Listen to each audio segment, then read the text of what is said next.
Speaker साहब, मैं तहे दिल से शुक्रगुजार हूं कि आपने ज़ीरो ओवर में मुझे मौका दिया। मैं आपके ज़रिए से हुकूमत के सामने ये बताना चाहता हूं साहब कि नामपल्ली हलके में मेजर गवर्नमेंट हॉस्पिटल से जो रियासत तेलंगाना के सबसे बड़े हॉस्पिटल है, एक है MNJ कैंसर हॉस्पिटल, दूसरा है नीलोफर चिल्ड्रंस हॉस्पिटल, तीसरा है सरोजनी देवी आई हॉस्पिटल और एक सबसे बेहतर परफॉर्मिंग नामपल्ली वार्ड हॉस्पिटल है साहब, जिसके ऊपर हुकूमत की नजर होना सख्त जरूरी है। नामपल्ली एरिया हॉस्पिटल में करीबन 500 से ज्यादा आउट पेशेंट्स हर रोज आते हैं और उसका आउट पेशेंट वार्ड तकरीबन पूरा कंजस्टेड हो चुका है और वहां पे जो गरीब आता है उनके लिए कई दुश्वारियां वहां पे हो रही है। और खास तौर से वहां पे जो डॉक्टर्स के पोस्ट है, चाहे वो नामपल्ली एरिया हॉस्पिटल रही है या नीलोफर रही है या सरोजनी और MNJ, कई डॉक्टर्स के पोस्ट वेकेंट है और जो प्रेजेंट डॉक्टर्स हैं उनके ऊपर बहुत ज्यादा प्रेशर बढ़ गया है इतने ज्यादा नंबर्स को कैटर करने के लिए। मेरी आपसे दरख्वास्त है साहब कि ये ऐसे हॉस्पिटल्स है जो तेलंगाना के ज्यादातर गरीबों के जो मेजर बीमारियां हैं और जो बच्चों का इलाज है यहाँ पे हो रहा है और हमें उन डॉक्टर्स का प्रेशर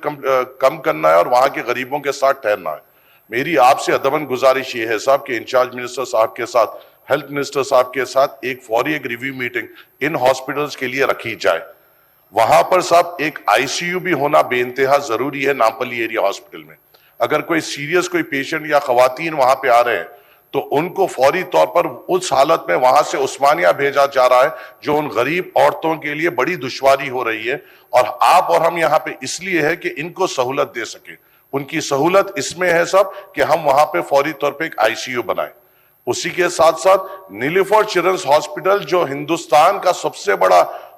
बच्चों का हॉस्पिटल है, अफसोस की बात यह है साहब 2 साल पहले इसी ज़ीरो ओवर में मैंने यहां पे एक मुद्दा उठाया था कि वहां पे एक MRI की सख्त जरूरत है और मुझे यहां पे तवक्कुन दिया गया था हो जाएगा। 2 साल हो गए, नहीं हुआ सर।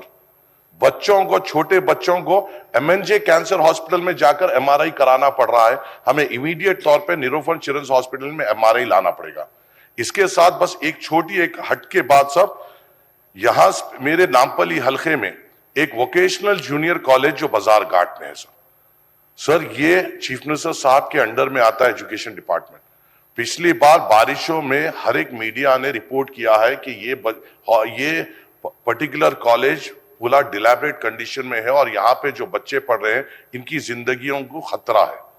सर। उतना बड़ा इश्तिहारात पर अखबारात में आए, तेलुगु मीडिया में आए, मगर अफसोस की बात है साहब हमारे लिए कोई ओहदेदार वहां पर आगे बढ़कर उसके लिए क्या इक़दाम लेना चाहिए, किस तरीके से जल्दी उसका सैंक्शन लेते हुए वहां पे एक तामीराती काम शुरू करना चाहिए, इसके ऊपर इक़दाम नहीं ले रहे सर। खुदा ना खास्ता कुछ हादसा होगा, कोई ऑफिसर बदनाम नहीं होगा सर, कोई ऑफिसर पे उंगली नहीं उठेगी सर। उंगली उठेगी तो ऑनरेबल उनके ऊपर उठेगी जिनके उसमें ये पोर्टफोलियो है सर, और जो हम नहीं चाहते सर, क्योंकि हम उनकी इज्जत करते हैं। हम ये चाहते हैं साहब ये मुद्दों पे सीरियसली तौर पे नोट लिया जाए, एक रिव्यू मीटिंग इंचार्ज मिनिस्टर साहब के जरिए से इन 3-4 हॉस्पिटल की बुलाई जाए,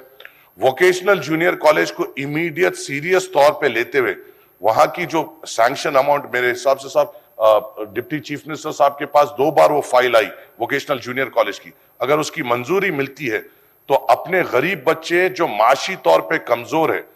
जो पैसों की वजह से अच्छे कॉलेजेस को नहीं जाते, जो वहां पे जाते हैं, उनकी हम हिम्मत बन सकते हैं। आपके जरिए से हुकूमत को मैं इत्तला देना चाहता हूं और मैं उम्मीद करता हूं इसका जवाब आएगा और आप इंस्ट्रक्शन देंगे कि इसकी फौरी तौर पे रिव्यू मीटिंग ले। शुक्रिया। स्पीकर सर, जनाब माजिद हुसैन साहब जो भी उनकी बातें रखी है मैं नोट किया हूं और इंशाल्लाह हम सीरियसली इसके ऊपर गौर करेंगे और रिजल्ट भी देंगे।